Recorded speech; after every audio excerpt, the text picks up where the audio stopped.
ಜೈ ಶ್ರೀಮನ್ನಾರಾಯಣ. ಶ್ರೀಮತೆ ರಾಮಾನುಜಾಯ ನಮಃ. ಭಗವತ್ ಶ್ರೀ ರಾಮಾನುಜ ಆಚಾರ್ಯರ ಪಾದ ಕಮಲಗಳಿಗೆ ನನ್ನ ಶಿರಸಾಷ್ಟಾಂಗ ನಮಸ್ಕಾರಗಳನ್ನು ಅರ್ಪಿಸುತ್ತಾ ಎಲ್ಲರಿಗೂ ನನ್ನ ನಮಸ್ಕಾರಗಳು. ಹೋದ ಸಂಚಿಕೆಯಲ್ಲಿ ನಾವು ಕುಲೋತ್ತುಂಗ ಚೋಳ ರಾಜನ ಬಗ್ಗೆ ತಿಳಿದುಕೊಂಡೆವು. ಅವನ ದರ್ಬಾರ್ ಹೇಗಿತ್ತು, ಅವನ ಆಳ್ವಿಕೆ ಹೇಗಿತ್ತು ಅಂತಕ್ಕಂಥದ್ದನ್ನು ನಾವು ತಿಳಿದುಕೊಂಡೆವು. ಈಗ ನಾವು ಮುಂದುವರಿಯೋಣ.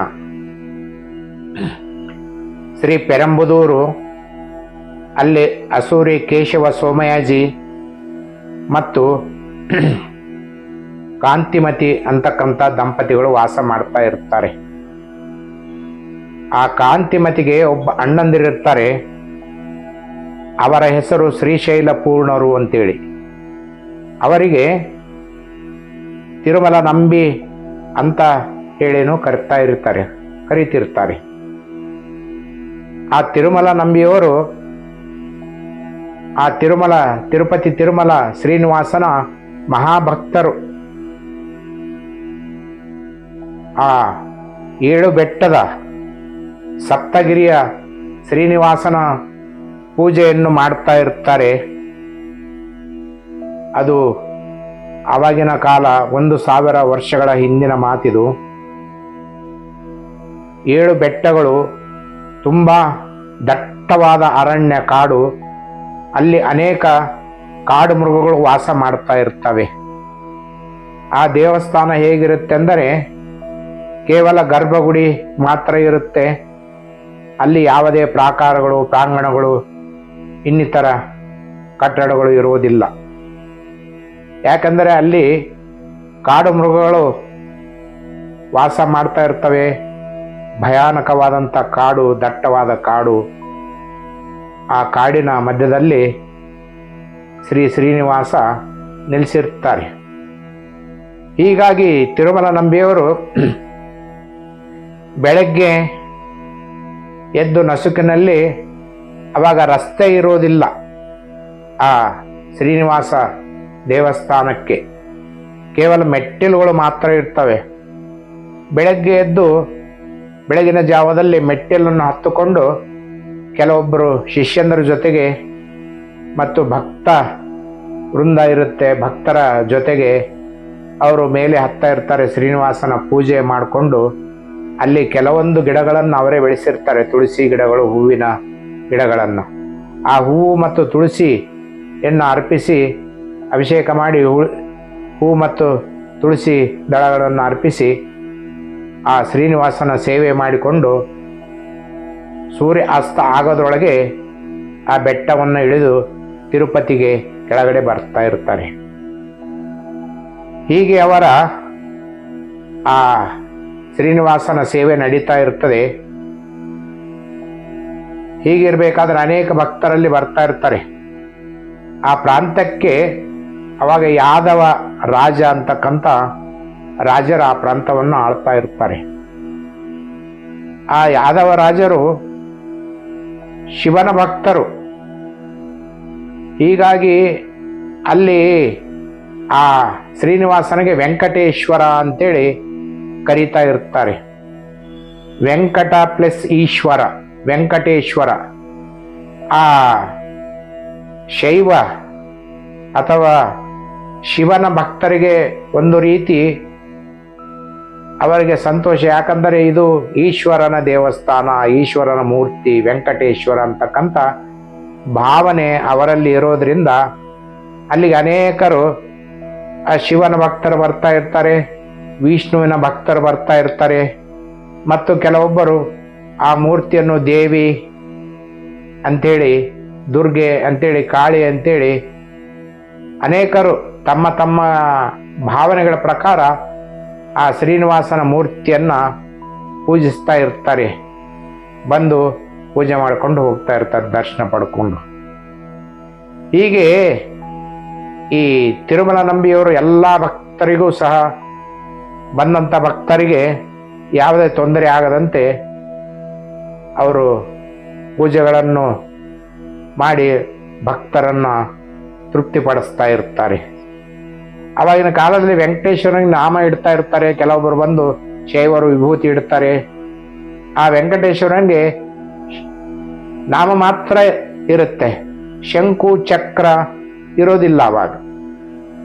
ಹೀಗಾಗಿ ಅಲ್ಲಿ ಬಹಳಷ್ಟು ಭಕ್ತರಿಗೆ ಏನಂದರೆ ಇದು ಶಿವನ ಮೂರ್ತಿ, ದುರ್ಗಿ ಕಾಳಿ ಮೂರ್ತಿ, ಕೆಲವೊಬ್ಬರು ವಿಷ್ಣುವಿನ ಮೂರ್ತಿ ಅಂತೇಳಿ ಹೀಗೆ ನಡೀತಾ ಇರ್ತದೆ ಆ ತಿರುಮಲ ನಂಬಿಯ ಸೇವೆ. ಹೀಗೆ ಇರಬೇಕಾದ್ರೆ ಶ್ರೀ ಪೆರಂಬುದೂರು ಅಲ್ಲಿ ಶ್ರೀ ಅಸೂರಿ ಕೇಶವ ಸೋಮಯಾಜಿ ಮತ್ತು ಕಾಂತಿಮತಿ ಅಂತಕ್ಕಂಥ ದಂಪತಿಗಳೇನು ವಾಸ ಮಾಡ್ತಾ ಇರ್ತಾರೆ, ಅವರಿಗೆ ಇಬ್ಬರು ಹೆಣ್ಮಕ್ಳು ಇರ್ತಾರೆ, ಗಂಡು ಮಕ್ಕಳು ಆಗಿರೋದಿಲ್ಲ.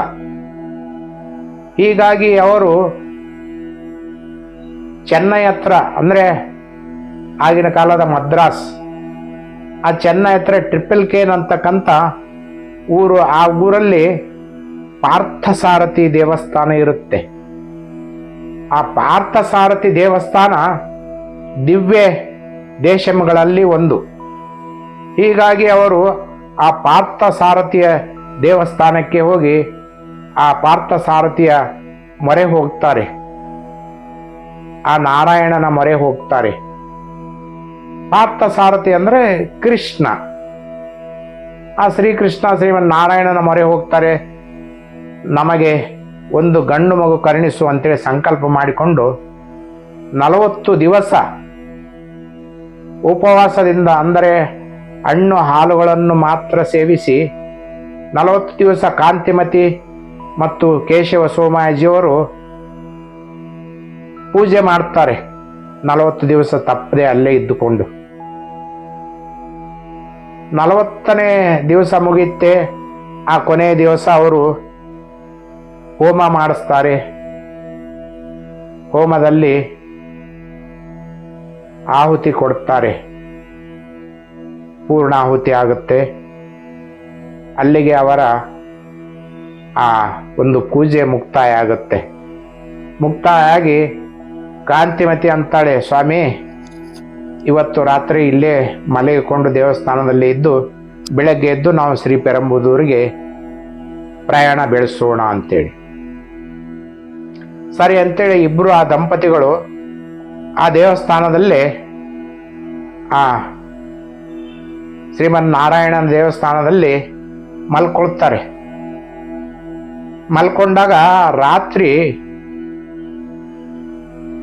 ಮಲಗಿಕೊಂಡಾಗ ಬೆಳಗಿನ ಜಾವವರೆಗೆ ಒಂದು ಕನಸು ಬೀಳುತ್ತೆ ಕಾಂತಿಮತಿಗೆ. ಕನಸಿನಲ್ಲಿ ನಾರಾಯಣ ಬರ್ತಾರೆ, ಬಂದು ಕೇಳ್ತಾರೆ, ಭಕ್ತೆ ನೀನು ಇಷ್ಟು ನಿಷ್ಠೆಯಿಂದ ಭಕ್ತಿಯಿಂದ 40 ದಿವಸ ಪೂಜೆ ಮಾಡಿದೆಯಲ್ಲ, ನಿನಗೆ ಏನು ಬೇಕು, ನಾನು ಕರುಣಿಸುತ್ತೇನೆ ಅಂತೇಳಿ ಆ ನಾರಾಯಣರು ಹೇಳಿದಾಗ ಆ ಕಾಂತಿಮತಿ ಕೇಳ್ತಾಳೆ, ಸ್ವಾಮಿ ನಮಗೆ ಗಂಡು ಮಕ್ಕಳಿಲ್ಲ, ದಯವಿಟ್ಟು ನಮಗೆ ಒಂದು ಗಂಡು ಮಗುವನ್ನು ಕರುಣಿಸು ಅಂತೇಳಿ. ಆಗ ನಾರಾಯಣರು ಹೇಳ್ತಾರೆ, ಸರಿ ಭಕ್ತೆ, ನಿನಗೆ ನಾನು ಒಂದು ಗಂಡು ಮಗುವನ್ನು ಕರುಣಿಸುತ್ತೇನೆ. ಆ ಮಗು ಬಹಳ ಜ್ಞಾನವಂತ ಆಗ್ತಾನೆ, ಧರ್ಮ ಪಾಲನೆ ಮಾಡ್ತಾನೆ, ಧರ್ಮದ ಪ್ರಚಾರ ಮಾಡ್ತಾನೆ ಅಂಥೇಳಿ ಆ ನಾರಾಯಣರು ಹೇಳ್ತಾರೆ. ಅವಳಿಗೆ ಖುಷಿ ಆಗ್ತದೆ ಕಾಂತಿಮತಿಗೆ.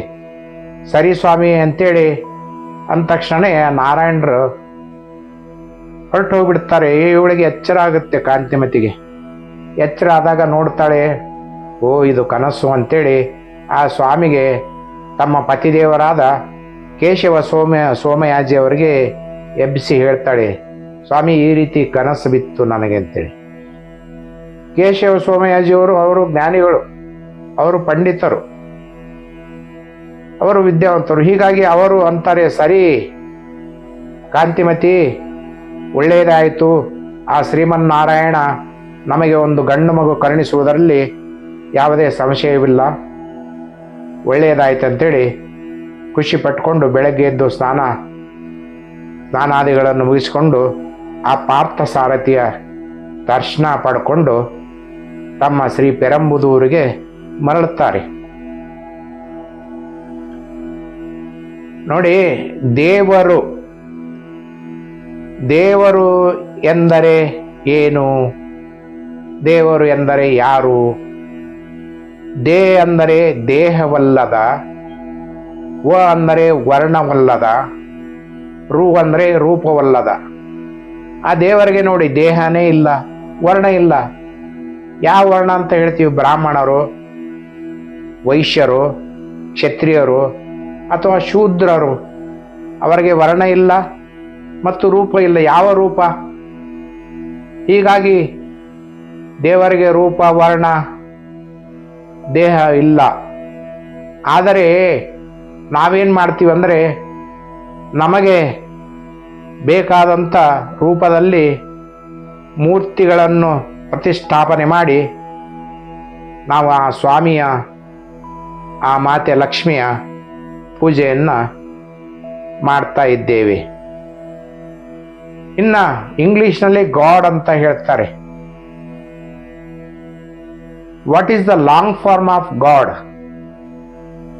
ಈ ಗಾಡ್, GOD, ಗಾಡ್ ಅಂತಂದ್ರೆ ಅದರ ಲಾಂಗ್ ಫಾರ್ಮ್ ಏನಂದ್ರೆ, G stands for generator, O stands for organiser and D stands for destroyer.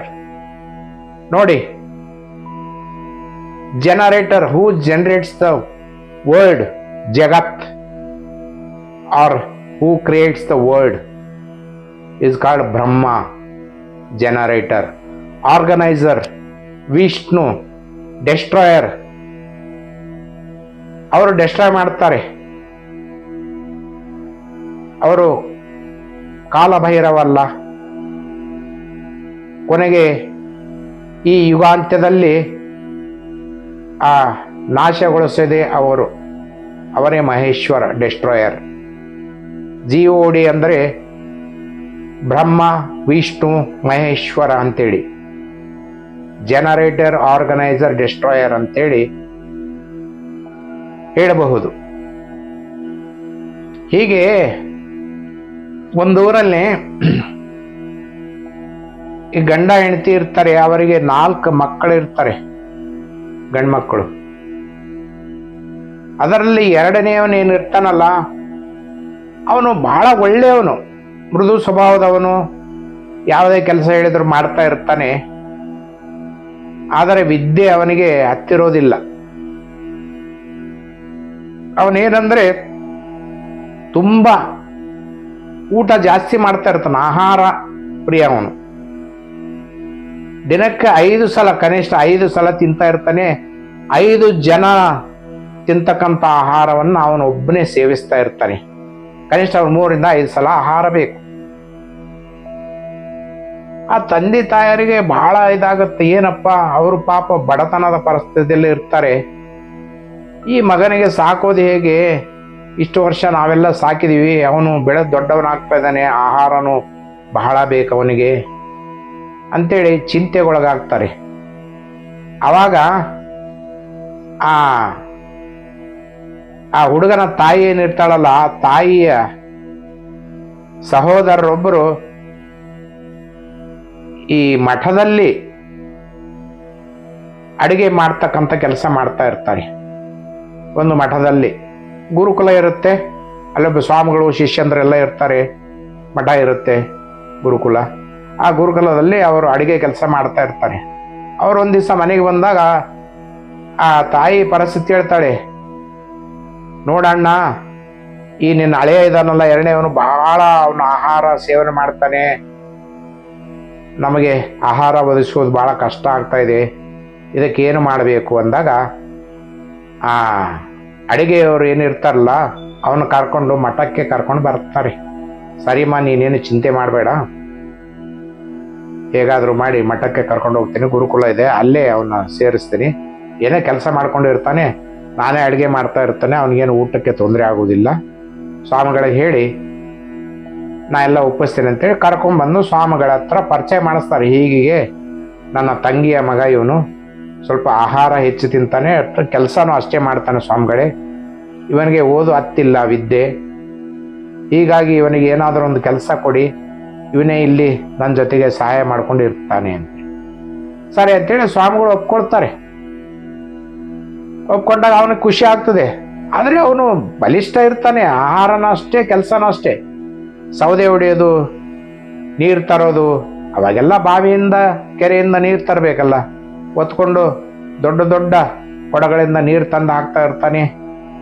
ಆಮೇಲೆ ಸೌದೆಗಳನ್ನು ಕಟ್ಟಿಗೆಗಳನ್ನು ಹೊಡಿತಾನೆ, ಏನೆಲ್ಲ ಕೆಲಸ ಇರ್ತದೆ ಅವೆಲ್ಲ ಮಾಡಿಕೊಡ್ತಾ ಇರ್ತಾನೆ ಅವ್ರ ಮಾವನಿಗೆ.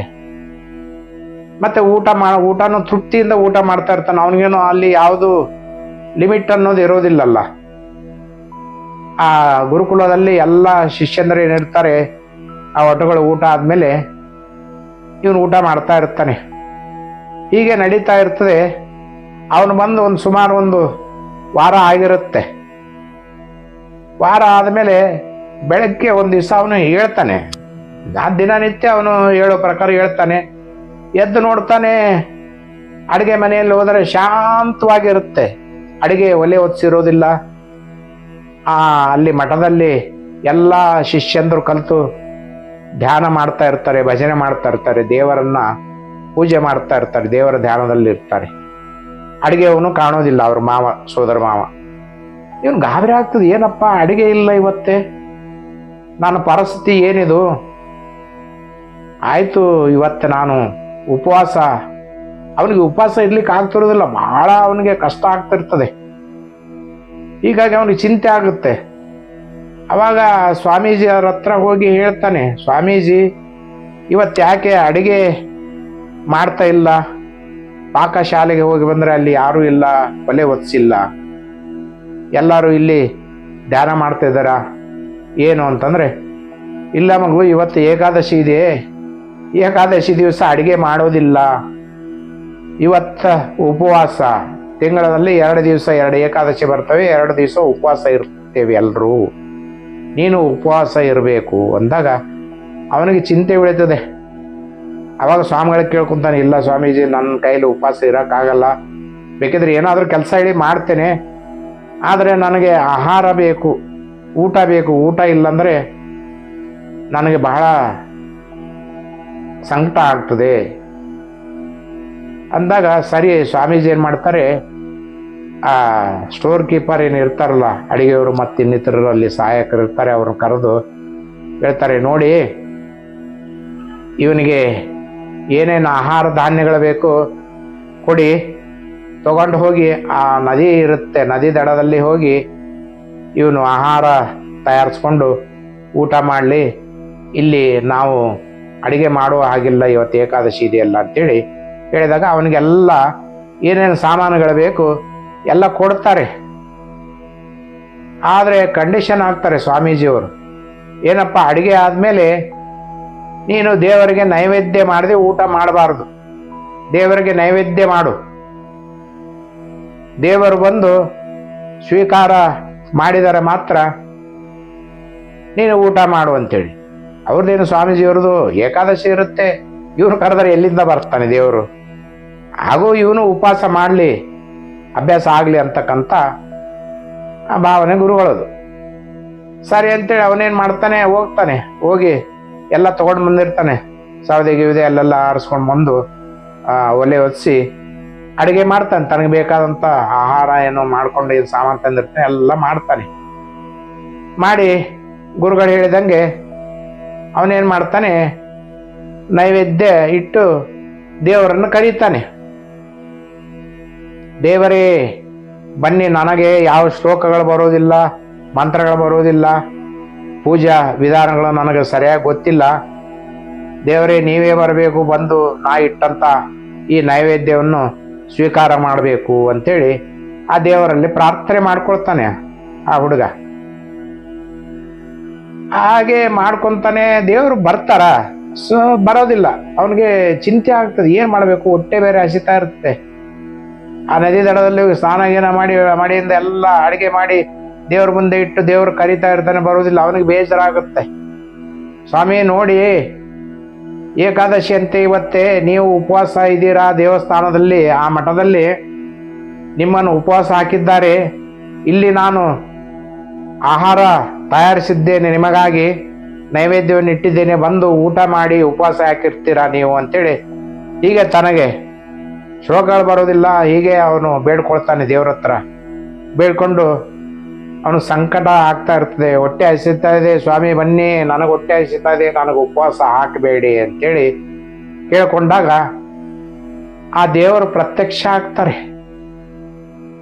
ಶ್ರೀರಾಮ ಸೀತಾಮಾತೆ ಇಬ್ರು ಅಲ್ಲಿ ಪ್ರತ್ಯಕ್ಷ ಆಗ್ತಾರೆ. ಅವನು ಗಾಬರಿ ಆಗ್ತಾನೆ. ದೇವ್ರು ನೋಡ್ತಾನೆ.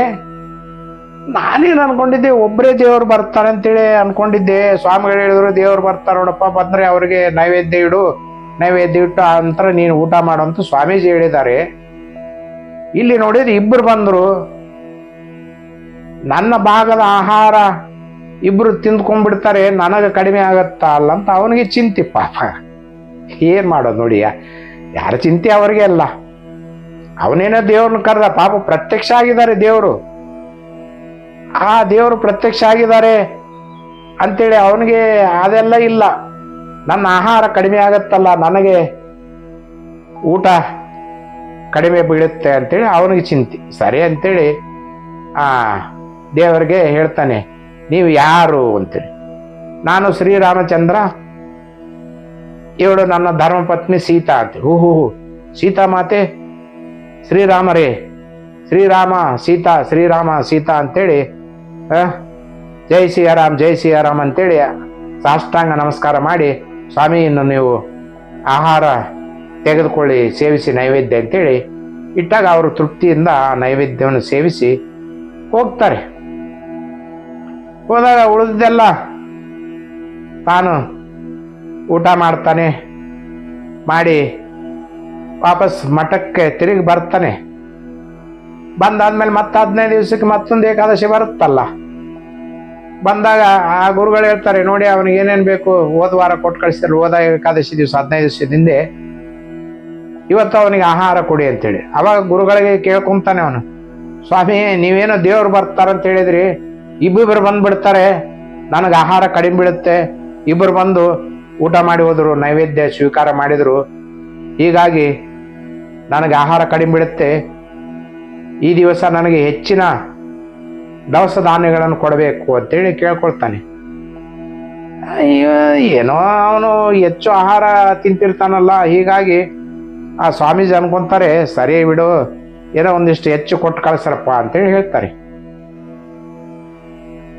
ಸರಿ ಅಂತೇಳಿ ಮತ್ತೆ ಅವನು ನದಿ ದಡಕ್ಕೆ ಹೋಗ್ತಾನೆ. ಯಥ ಪ್ರಕಾರ ಸ್ನಾನಾದಿಗಳನ್ನು ಮುಗಿಸಿ ಆ ಮಡಿಯಿಂದ ಆಹಾರ ತಯಾರಿಸಿ ದೇವರನ್ನು ಕರೀತಾನೆ. ಆ ದೇವರನ್ನು ಕರೆದಾಗ ಆ 3 ಜನ ಪ್ರತ್ಯಕ್ಷ ಆಗ್ತಾರೆ. ಅವನು ಗಾಬರಿ ಆಗ್ತದೆ. ನಾನೇನೋ ಸಾಮಾನು ಸ್ವಲ್ಪ ಹೆಚ್ಚು ತಗೊಂಡು ಬಂದೆ, ಇಲ್ಲೇನು 3 ಜನ ಬಂದಿದ್ದಾರೆ. ಹೋದ ಸಲ ಏನು ಇಬ್ಬರು ಬಂದರು, ಈ ಸಲ 3 ಜನ, ಇವ್ರೇನೋ ಹೆಚ್ಚಾಗ್ತಾ ಇದೆ ಸಂಖ್ಯೆ, ನನಗೆ ನೋಡಿದ್ರೆ ಆಹಾರ ಕಡಿಮೆ ಆಗ್ತಾ ಇದೆ ಅಂತೇಳಿ ಅವನಿಗೆ ಚಿಂತೆ. ಅಲ್ಲಿ ನೋಡಿ ಶ್ರೀರಾಮ ಲಕ್ಷ್ಮಣ ಸೀತಾ ಮಾತೆ 3 ಜನ ಬಂದಿರ್ತಾರೆ ಇವನ ಕರೆಗೆ ಹೋಗೊಟ್ಟು. ಎಂಥ ಭಕ್ತಿ ಅಲ್ಲ ಅವನದು. ಪಾಪ ಮುಗ್ಧ ಅವನು. ಆದರೆ ಯಾವುದೇ ಮನಸ್ಸಿನಲ್ಲಿ ಮೋಸ ವಂಚನೆ ಯಾವುದು ಇರೋದಿಲ್ಲ. ಅವನೇನೋ ಒಂಥರ ಭಕ್ತಿ ಅವನು. ಹೀಗಾಗಿ ಅವನ ಒಂದು ಮುಗ್ಧತೆಗೆ, ಅವನ ಒಂದು ಭಕ್ತಿಗೆ ಒಂದು 3 ಜನ ಬರ್ತಾರೆ. 3 ಜನ ನೈವೇದ್ಯ ಸ್ವೀಕಾರ ಮಾಡ್ತಾರೆ, ಹೊರಟೋಗ್ತಾರೆ. ಈಗ ಮತ್ತೊಂದು ಏಕಾದಶಿ ಬರುತ್ತೆ ಮುಂದೆ. ಏಕಾದಶಿ ಬಂದಾಗ ಸ್ವಾಮಿಗಳಿಗೆ ಹೇಳ್ತಾರೆ, ಈ ಭಕ್ತ ಹೇಳ್ತಾನೆ, ಸ್ವಾಮೀಜಿ ನೋಡಿ ಹೋದ ಸಲ ಇಬ್ಬರಲ್ಲ 3 ಜನ ಬಂದಿದ್ರು, ಹೀಗೆ ಅವರು ಸಂಖ್ಯೆ ಜಾಸ್ತಿ ಆಗ್ತಾ ಹೋಗ್ತಾ ಇದೆ, ನನಗೆ ದವಸ ಧಾನ್ಯಗಳು ಹೆಚ್ಚು ಕೊಡಿ. ಈ ಸಲ ಎಷ್ಟು ಜನ ಬರ್ತಾರೋ ನನಗೆ ಗೊತ್ತಾಗಲ್ಲ, ದಯವಿಟ್ಟು ನನಗೆ ದವಸ ಧಾನ್ಯಗಳನ್ನು ಹೆಚ್ಚು ಕೊಡಿ. ಈ ಅವರು ಸ್ವಾಮೀಜಿ ಅಂತಾರೆ, ಓಹೋ ಇವನು ಏನೋ ಈ ಥರ ನೆವ ಹೇಳಿ ಏನೋ ಆಹಾರ ಧಾನ್ಯಗಳನ್ನು ಮಾರ್ಕೊಳ್ತಾ ಇದ್ದಾನೇನೋ ಅಂತೇಳಿ ಅವ್ರಿಗೆ ಸಂಶಯ ಬರುತ್ತೆ ಸ್ವಾಮೀಜಿಯವ್ರಿಗೆ. ಸರಿ ಅಂತೇಳಿ, ಸರಿಯಪ್ಪ ನಿನಗೆ ಏನೇನು ಬೇಕು ಎಷ್ಟು ಬೇಕು ತೊಗೊಂಡೋಗು ಅಂತೇಳಿ ಕೊಡ್ತಾರೆ. ಅವನು ಮೊದಲೇ ಆಹಾರ ಸೇವನೆ ಮಾಡಿ ದಷ್ಟಪುಷ್ಟ ಆಗಿರ್ತಾನೆ. ಎಲ್ಲ ಎಷ್ಟು ಬೇಕೋ ಎಷ್ಟು ಎಲ್ಲ ದವಸ ಧಾನ್ಯಗಳನ್ನು ಎತ್ಕೊಂಡು ಹೋಗ್ತಾನೆ. ಅಕ್ಕಿ, ಬೆಲ್ಲ, ಖಾರ ಏನೇನು ಬೇಕು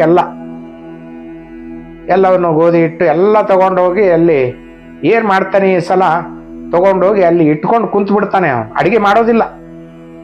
ನೋಡೋಣ ಈ ಸಲ ಬರ್ತಾರೆ, ಎಷ್ಟು ಜನ ಬರ್ತಾರೆ, ಬಂದ್ರೆ ನೋಡೋಣ ಅಂತೇಳಿ ಯೋಚನೆ ಮಾಡ್ಕೊಂಡು ಸ್ನಾನ ಮಾಡಿ ಬಂದು ಆ ಎಲ್ಲ ದವಸ ಧಾನ್ಯಗಳನ್ನು ಅಲ್ಲಿ ಇಟ್ಟು ಕೂತ್ಕೊಂಡ್ಬಿಡ್ತಾನೆ. ಎಲ್ಲ ಸೌದೆಗಳಿಟ್ಟು ಎಲ್ಲ ಇಟ್ಕೊಂಡು ಕರೀತಾನೆ, ದೇವರೇ ಬನ್ನಿ, ಸಿಯಾರಾಮ್, ಲಕ್ಷ್ಮಣರೇ, ಮತ್ತೆ ಯಾರ್ಯಾರು ಬರ್ತೀರಾ ಬನ್ನಿ, ಬಂದು ನೈವೇದ್ಯ ಸ್ವೀಕಾರ ಮಾಡಿ ಅಂತೇಳಿ. ಅವಾಗ ಪ್ರತ್ಯಕ್ಷರಾಗ್ತಾರೆ. ಈ ಸಲ 5 ಜನ ಬರ್ತಾರೆ ನೋಡಿ. ಶ್ರೀರಾಮರು, ಸೀತಾಮಾತೆ, ಲಕ್ಷ್ಮಣ ಮತ್ತು ಭರತ ಹಾಗೂ ಆಂಜನೇಯ, ಈ ಫ್ಯಾಮಿಲಿನೇ ಬರುತ್ತೆ. ಅವನು ಅನ್ಕೊಂತಾನೆ, ಏನಿದು 3 ಜನ ಆಯ್ತು, ಈ ಸಲ ಆಯ್ತು, ಏನ್ ನೀವೆಲ್ಲ ಪೂರ್ತಿ ನಿಮ್ಮ ಕುಟುಂಬ ಸಮೇತ ಹಾಜರಾಗಿದ್ದೀರಲ್ಲ. ಸರಿ ಭಕ್ತ, ಎಲ್ಲಿ ಆಹಾರ ನೈವೇದ್ಯ ಎಲ್ಲಿದೆ ಅಂದಾಗ, ಇಲ್ಲೆಲ್ಲ ನಾನು ಆಹಾರ ತಯಾರಿಸಿಲ್ಲ, ಎಷ್ಟು ಜನ ಬರ್ತಿರೋ ಅಂತೇಳಿ ನನಗೆ ಗೊತ್ತಾಗಲ್ಲ, ಅದು ಆಹಾರ ಧಾನ್ಯಗಳೆಲ್ಲ ಇದಾವೆ, ನೀವೇ ತಯಾರಿಸ್ಕೊಳ್ಳಿ, ನೀವೇ ತಯಾರಿಸ್ಕೊಂಡು ನೈವೇದ್ಯ ಸ್ವೀಕಾರ ಮಾಡಿ, ಉಳಿದನ್ನ ನನಗೆ ಬಿಟ್ಟು ಹೋಗಿ ನಾ ತಿಂತೇನೆ ಅಂತೇಳಿ ಹೇಳ್ತಾನೆ. ಅವಾಗ ಈ ಭರತ ಎಲ್ಲ ಅಡಿಗೆಗೆ ತಯಾರು ಮಾಡ್ತಾರೆ. ಆಂಜನೇಯ, ಲಕ್ಷ್ಮಣವರು ಸೇರಿ ಆ ಸೀತಾಮಾತೆ ಶ್ರೀರಾಮಚಂದ್ರನ ಕೂಡಿಸಿ ಒಂದು ಕಡೆ ಕೂಡಿಸ್ತಾರೆ. ಇವರೆಲ್ಲ ಅಡಿಗೆ ತಯಾರು ಮಾಡ್ತಾರೆ. ತಯಾರು ಮಾಡಿ ಅಡಿಗೆ ತಯಾರಿ ನಡೆಸಿರ್ತಾರೆ. ನಡೆಸಿ ಇನ್ನೇನು ನೈವೇದ್ಯದ ವೇಳೆ ಎಲ್ಲ ಪಕ್ವಾನಗಳು ಏನೇನು ಬೇಕೆಲ್ಲ ತಯಾರಾಗತ್ತೆ. ಅವಾಗ ಈ ಗುರುಗಳು ಏನ್ ಮಾಡ್ತಾರಂದ್ರೆ ಮೆಲ್ಲಕ್ಕೆ ಬರ್ತಾರೆ. ನೋಡೋಣ ಇವನು ಏನೇನ್ ಮಾಡ್ತಾ ಇದ್ದಾನೆ, ಇವನ್ದು ಇವತ್ತು ಹೊರಗೆ ಬೀಳುತ್ತೆ, ಇವನ್ನ ಎಲ್ಲ ಸಾಮಾನುಗಳನ್ನು ತಗೊಂಡೋಗಿ ಮಾರ್ಕೊಂಡು ತಿಂತಾ ಇದ್ದಾನೇನು, ಇಷ್ಟೆಲ್ಲ ಈ ದವಸ ಧಾನ್ಯಗಳನ್ನು ಎತ್ಕೊಂಡ್ ಬಂದಿದ್ದಾನಲ್ಲ, ಏನ್ ಮಾಡ್ತಾನಂತೇಳಿ ಅವನೇನ್ ಮಾಡ್ತಾರೆ, ಮೆಲ್ಲಕ್ಕೆ ಬಂದು ಆ ಒಂದು ಗಿಡದ ಮರೆಯಲ್ಲಿ ನಿಂತ್ಕೊಂಡು ನೋಡ್ತಾ ಇರ್ತಾರೆ. ಅವ್ರಿಗೆ ಗಾಬರಿ ಆಗುತ್ತೆ. ಅಲ್ಲಿ ಬಂದು ಅವರು ನೈವೇದ್ಯ ಸ್ವೀಕಾರ ಮಾಡ್ತಾ ಇರ್ತಾರೆ. ಅದೇ ಟೈಮಿಗೆ ಅವ್ರು ಬರ್ತಾರೆ ಗುರುಗಳು. ಅದೇ ವೇಳೆಗೆ ನೋಡ್ತಾರೆ, ಶ್ರೀರಾಮ, ಸೀತಾಮಾತೆ, ಲಕ್ಷ್ಮಣ, ಭರತ, ಆಂಜನೇಯ, ಈ 5 ಜನರು ಅಲ್ಲಿ ಆಹಾರವನ್ನು ಸೇವನೆ ಮಾಡ್ತಾ ಇರ್ತಾರೆ. ಅವರು ಗಾಬರಿ ಆಗತ್ತೆ. ಇವನು ಏನೋ ಅಲ್ಲಿ ಇಟ್ಟಾರೆ, ಇದು ಏನೋ ಯಾರು ಇಲ್ಲ, ಇವನು ಏನು ಅಡಿಗೆ ಎಲ್ಲ ಇಟ್ಟಾರೆ, ದೇವ್ರು ಬರ್ತಾರೆ ಅಂತ ಹೇಳ್ತಾನೆ, ಇಲ್ಲಿ ಕಾಣಿಸ್ತಾ ಇಲ್ಲಲ್ಲ. ಬಂದು ಕೇಳ್ತಾನೆ. ಅಂದ್ರೆ ಅವರಿಗೆ ಆ ದೇವತೆಗಳು ಕಾಣಿಸ್ತಾ ಇರುವುದಿಲ್ಲ ಗುರುಗಳಿಗೆ, ಇವನಿಗೆ ಮಾತ್ರ ಕಾಣಿಸ್ತಾ ಇರ್ತಾರೆ. ಬಂದು ಕೇಳ್ತಾನೆ, ಏನು ನೀನು ಇಷ್ಟೊಂದೆಲ್ಲ ಅಡಿಗೆ ಸಾಮಾನುಗಳು ತಗೊಂಬಂದಿ, ದೇವತೆಗಳು ಬರ್ತಾರೆ ದೇವ್ರು ಬರ್ತಾರೆ ಅಂತೇಳಿ 3 ಜನ ಬಂದಿದ್ರು ಅಂತ ಹೇಳಿದೆ, ಎಲ್ಲಿದ್ದಾರೆ ಅವ್ರು, ಯಾರು, ಏನು ಕಾಣಿಸ್ತಾ ಇಲ್ಲಲ್ಲ. ನೋಡಿ ಸ್ವಾಮೀಜಿ, ಅಲ್ಲೆಲ್ಲ ನೈವೇದ್ಯ ಇಟ್ಟಿದ್ದೇನೆ, ನೈವೇದ್ಯ ಎಲ್ಲ ಅವರೇ ಸೇವನೆ ಮಾಡ್ತಾ ಇದ್ದಾರೆ ಅಂತಾರೆ. ಅವ್ರು ಏನಪ್ಪ ಇದು, ನನಗೆ ಯಾರು ಕಾಣಿಸ್ತಾ ಇಲ್ಲ, ನೀವು ಸುಳ್ಳು ಹೇಳ್ತಾ ಇದೀಯಾ ಅಂದಾಗ ಆ ಭಕ್ತ ಅಂತಾನೆ, ಆ ಹುಡುಗ, ಸ್ವಾಮಿ ನನ್ನ ಮೇಲೆ ಸಂಶಯ ಪಡ್ತಾ ಇದ್ದಾರೆ ಇವರು, ನನಗೆ ಮಾತ್ರ ಕಾಣಿಸ್ತಾ ಇದ್ದೀರಂತೆ, ಆ ನಮ್ಮ ಗುರುಗಳಿಗೆ ಯಾಕೆ ಕಾಣಿಸ್ತಾ ಇಲ್ಲ, ನೀವು ಕಾಣಿಸಿ, ಇಲ್ಲ ಅಂದ್ರೆ ನನಗೆ ಅವರು ಶಿಕ್ಷೆ ಕೊಡುತ್ತಾರೆ, ಊಟ ಹಾಕೋದಿಲ್ಲ, ನನಗೆ ತೊಂದರೆ ಆಗ್ತದೆ, ಮುಂದೆ ನಾನೆಲ್ಲಿ ಹೋಗ್ಲಿ, ಮಠ ಬಿಟ್ಟು ಅವರು ಆ ಗುರುಕುಲ ಬಿಟ್ಟು ಹೊರಗೆ ಹಾಕಿದರೆ ನನಗೆ ಕಷ್ಟ ಆಗ್ತದೆ ಸ್ವಾಮಿ, ದಯವಿಟ್ಟು ಅಂತೇಳಿ ಪಾದ ಹಿಡ್ಕೊಂತಾನೆ. ಹೋಗಿ ಶ್ರೀರಾಮಚಂದ್ರರ ಪಾದ ಹಿಡ್ಕೊಂತಾನೆ. ಆವಾಗ ಭಕ್ತ ಹೇಳು ಅಂತೇಳಿ ಎದ್ದು ಆ ತಮ್ಮ ನಿಜ ರೂಪವನ್ನು ತೋರಿಸ್ತಾರೆ 5 ಜನ ಆ ಗುರುಗಳಿಗೆ. ತೋರಿಸಿದಾಗ ಅವರು ಸಂತೋಷದಿಂದ ಆ ಶ್ರೀರಾಮಚಂದ್ರ, ಸೀತಾಮಾತೆ, ಲಕ್ಷ್ಮಣ, ಭರತ ಮತ್ತು ಆಂಜನೇಯ ಸ್ವಾಮಿಯನ್ನು ದರ್ಶನ ಮಾಡಿಕೊಂಡು ತೃಪ್ತಿಯಿಂದ ಕೇಳ್ತಾರೆ, ಏನು ಸ್ವಾಮಿ, ನಾನು ಮಠಾಧೀಶ್ವರ ಗುರು, ಇಂಥ ಒಂದು ಭಕ್ತನಿಗೆ ನೀವು ದರ್ಶನ ಕೊಟ್ಟಿರಲ್ಲ, ನನಗೆ ಕಾಣಲಿಲ್ಲ ನೀವು ಏಕೆ ಅಂತ ಕೇಳಿದಾಗ, ನೋಡು ಇವನು ಮಹಾಭಕ್ತ, ಇವನಲ್ಲಿ ಯಾವುದೇ ರೀತಿಯ ಮೋಸ ವಂಚನೆ ಇಲ್ಲ, ಭಕ್ತಿಯಿಂದ ಇವನು ಊಟಕ್ಕೆ ಹಾಕಿದ. ತನಗೆ ಊಟ ಇಲ್ಲದಿದ್ದರೂ ಆ ಸಂಕಟ ಪಡ್ತಾ ಇದ್ದಾನೆ, ಆದರೂ ಪಾಪ ಅವನು ನಮಗಾಗಿ ಆಹಾರ ತಯಾರಿಸಿ ಊಟಕ್ಕೆ ಹಾಕಿದ. ಅವನ ಮನಸ್ಸು ಬಹಳ, ಅವನ ಹೃದಯ ಬಹಳ ವಿರಾಳವಾದದ್ದು, ಕಲ್ಮಶ ಇಲ್ಲ ಅವನ ಮನಸ್ಸಿನಲ್ಲಿ, ಹೃದಯದಲ್ಲಿ. ನಿನ್ನ ಹೃದಯ ಕಲ್ಮಶವಾಗಿದೆ, ನಿನ್ನಲ್ಲಿ ಸ್ವಲ್ಪ ಆಸೆ ಇದೆ ಅಂಥೇಳಿ ಅದಕ್ಕೆ ನಾನು ಬೇಗನೆ ನನಗೆ ದರ್ಶನ ಕೊಡಲಿಲ್ಲ ಅಂತೇಳಿ ಹೇಳ್ತಾರೆ. ಅವಾಗ ಆ ಗುರುಗಳಿಗೆ ತಪ್ಪಿನ ಅರಿವಾಗುತ್ತೆ. ಅರಿವಾಗಿ ಸಾಷ್ಟಾಂಗ ನಮಸ್ಕಾರ ಮಾಡಿ ಆಶೀರ್ವಾದ ತಗೊಂಡಾಗ ಅಲ್ಲಿಂದ 5 ದೇವತೆಗಳು ಪ್ರಕಟವಾದವರು ಮಾಯ ಆಗಿ ಹೋಗ್ತಾರೆ ಅಲ್ಲಿಂದ. ಅವಾಗ ಗುರುಗಳಂತಾರೆ, ನೋಡಪ್ಪ, ಗುರುವಿನ ಮೂಲಕ ದೇವರನ್ನು ಕಂಡಂಥ ಶಿಷ್ಯಂದರನ್ನು ನಾನು ಕಂಡಿದ್ದೇನೆ, ಆದರೆ ನೀನು ಮೊನ್ನೆ ಬಂದವನು ನನಗೆ ದೇವರ ದರ್ಶನ ಮಾಡಿಸಿದೆ. ನಿನ್ನ ಒಂದು ಭಕ್ತಿಗೆ ಆ ದೇವರು ಮೆಚ್ಚಿ ಪ್ರತ್ಯಕ್ಷ ಆದರಲ್ಲ ಅಂಥೇಳಿ ಆ ಮಗುವನ್ನ ತಮ್ಮ